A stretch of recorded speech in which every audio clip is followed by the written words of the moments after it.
Well, hey family, happy Wednesday. This is Darlene stopping by real quick. I'm getting ready to make the pearl pendant. So I'm using, I believe these are 12 millimeter pearl beads that I got off of Amazon, and they come in a container that's about like this.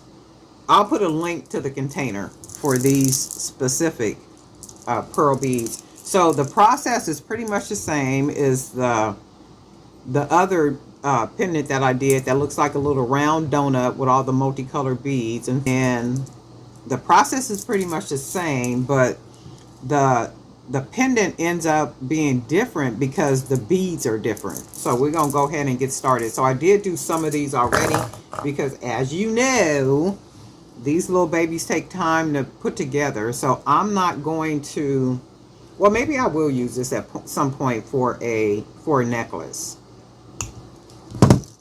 I hadn't planned on it, but maybe at some point I will. So you basically just gonna go ahead and put your wire on your bead like this, and you want to make, it depends on how big you want the pendant to be, and I'm using 18 gauge wire. You can use 16 gauge wire if you want to. Of course, 16 gauge is a lot thicker, and because it's just a pendant, it's not like it's hanging as a necklace on the neck to where there's a little pressure or anything. I wouldn't use 16 gauge. 18 gauge should be fine. And even 20, if 20 gauge seems sturdy enough, you can use 20 gauge. I wouldn't, because for me it's just thin, but you know, some people like 20 gauge. And I've seen them use it for a lot of different things where I look at it and be like, oh, I wouldn't use 20 gauge for that. But, you know, that's just me. But remember, again, a lot of people are like learning. So they're learning, you know, what materials to use, what materials not to use. And I do know, like in some of the jury groups, you know, people will chime in all the time and ask questions like, what type of wire should I be using, or what type of stretch cord. And I do know that some people use some of the expensive, you know, expensive beads. And I saw a post the other day where she was asking about the less expensive beads because she wants to keep making jewelry, but you know, she wants to make maybe a less expensive version of what it is that she's making. That's what it sounded like to me, because you know, them supplies can, you know, they have you like you paying a mortgage payment, you know, when you be buying all them beads and stuff, and you gotta charge just as much money to sell them, you know, so to try to make your money back. Because if you getting what, 12 beads, and you paying $36 and stuff for like 12 beads, my goodness. And just think, if you put all those beads on one necklace, you gotta charge some money for that. Or even if you use most of those beads on a bracelet, you know, you gotta charge. When I buy them like that, I kind of spread those beads out. I don't use them all in one place. And I think that's where wholesale comes in at too. I saw a post where a lady was making some anklets. They were really pretty too, toe anklets. So I guess they were called toe anklets, I think. So the part went around the big toe, or whatever toe you want to put it around, and it goes up the foot. The little decoration laid up the foot, and then went around the ankle right here. And I was like, man, those are like really nice. And she was saying $75 for one. And I was like, I don't know if people are going where they would pay $75, you know, for one like that. And she's probably considering her supplies, her time, you know, like everything like that.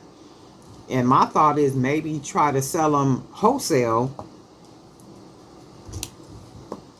and sell them in bulk. Try to sell them in bulk at wholesale, and maybe try to get a repeat buyer, a retailer that buys from you all the time, all the time, all the time. So, you know, sometimes you just got to figure that stuff out, because like $75, especially right now in this economy, you know, people just not spending money. You you know, and everything is pretty. It looks good, you know, the quality and that type of thing. But people are just really, you know, have really cut back, retailers included. So it's almost like people are only spending when they absolutely have to. Okay, so I'm gonna just make, but I would always try to go wholesale, you know, things like that. Oh, there's also a link in the description down there if you want to apply for to sell wholesale on fair.com. You do have to fill out and, you know, do an application, submit everything. Oh, you know, and I just cut that too short, just like that. Man. Or maybe not, or maybe not. I could still use it as long as the wire will go through. I'm good. Okay, so this one is going to be a nice big, while I'm just chatting. I went out for my walk this morning, and it was real cloudy. And I didn't see none of the usual suspects that usually be out, you know, like walking. Maybe they'll come out later. And I think I did maybe start a little bit early, maybe like 5 or 10 minutes earlier than what I normally start. And that's really something, though, the difference that 5 minutes make, you know, who you see and who you don't see. Because usually, you know, I'll see the same people that will be out walking. But this morning I didn't. I saw one set of the three. It's three people that walk together. So I did see them this morning. And I saw one older guy this morning. And those people are people I see all the time. But the other regulars, I didn't see them this morning. I don't know if it was because, well, no, I did. I started 5 minutes early. So maybe that's what it was. And then plus it's cloudy outside too. Almost, well, I don't know if it is now, but it was looking like it wants to rain. I don't think it is, though. So I'm just curling the end of the wire and just putting the wire on here. I think I might have enough of them already, but I want it to be a nice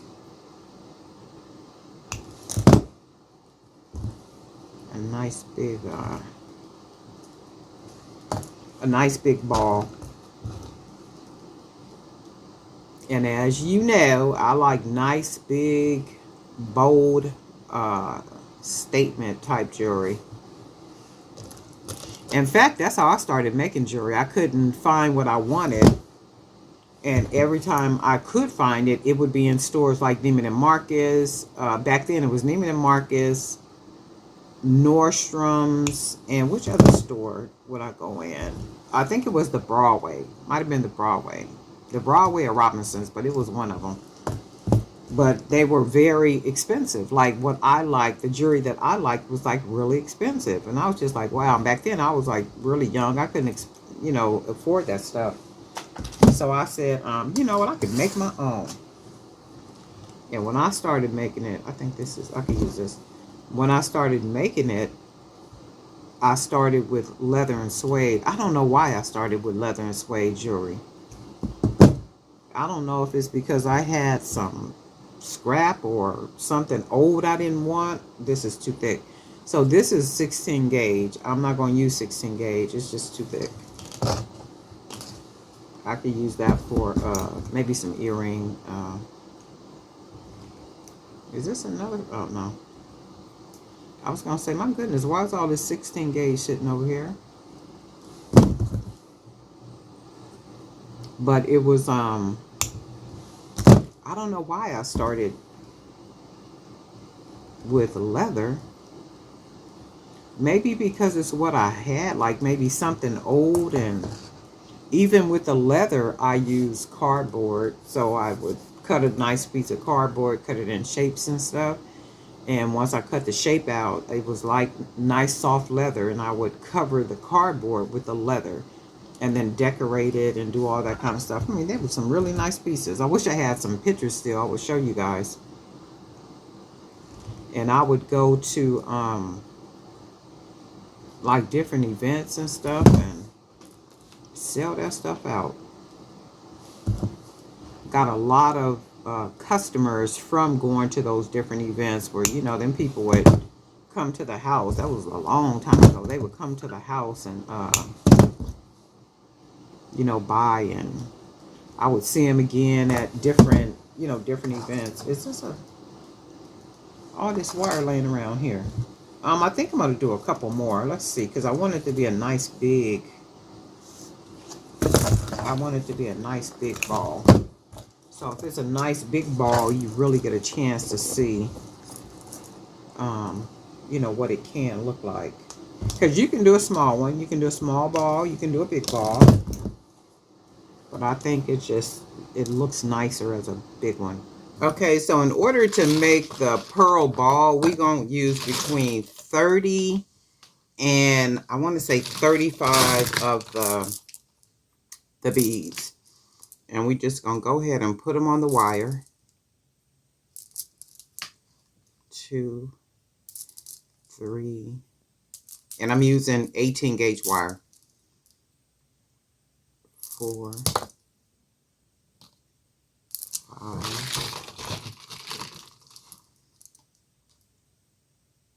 6, 7, 8, 9,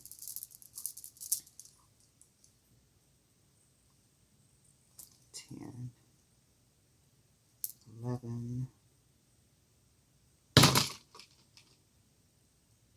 12,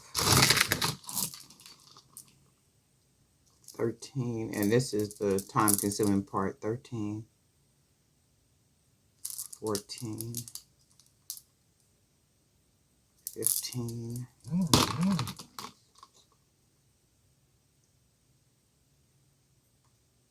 16, 17,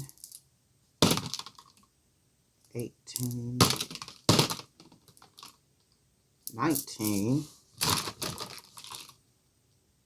20, 21, 22, 23, 24, 25, 26, 27, 28, 29, 30. So we got 30. I believe this is 30. I'm going to say it's 30.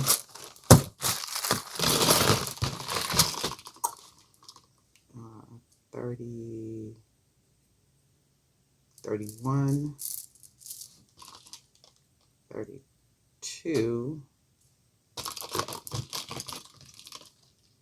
33, 34. Oops. We're just going to put another one. I'm going to say 33, 34, and 35. So we're just going to do 35, and I think this should be enough. So we put all the pearl beads on here, and we're making a pearl ball. So all I'm going to do is pull that together, and you can see it already coming into a ball. Get it tight down there. That's where you want it at the base, tight at the bottom.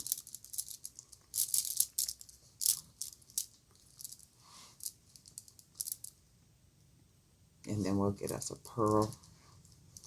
I'll go ahead and twist all this wire. And I want to twist all the wire to where it's twisted like this, because when I fold it over, it'll have that nice little twist on it right there. So I'm going to take it down as far as I can get it, down in those beads, and just go ahead and wrap the wire, and then just keep wrapping it around like that. And then take the other one, close the end of the wire,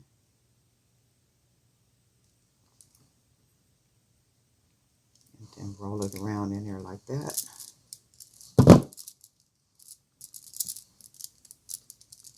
And then we got us a nice cool, oh, do I got some wires here? Then we got us a nice cool pearl ball.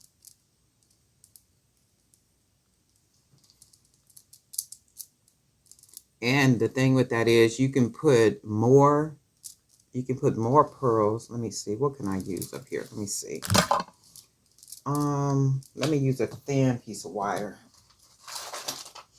And I'll show you just an idea for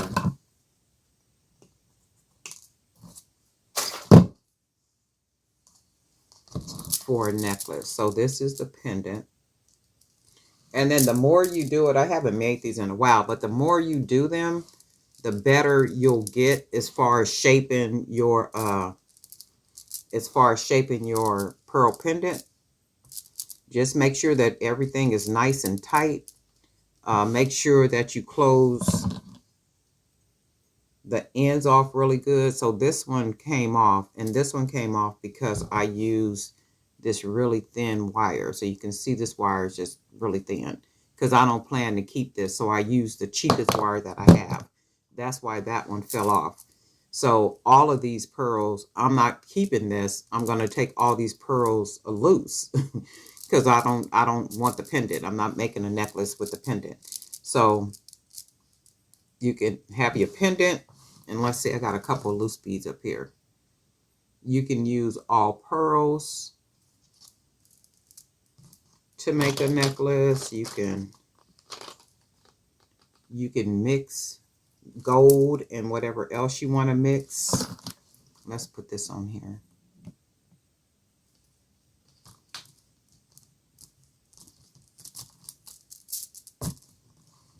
You can mix let's see, let's put this on here. So we're just doing something right now. We're not making a necklace or anything. This is not going to match good. Let's try this bead right here. So whatever you want to start to use to make a necklace. Do I got another bead? You can do that, and then you need to make sure that the beads match, of course, with the pendant. Let's do this. I'm going to take this off, put this bead on this side. And see, that gives you an idea about what you can do with the pendant, right? So you can put more beads on it. You can put less beads on it to make the bead a little bit, to make the pendant a little bit smaller.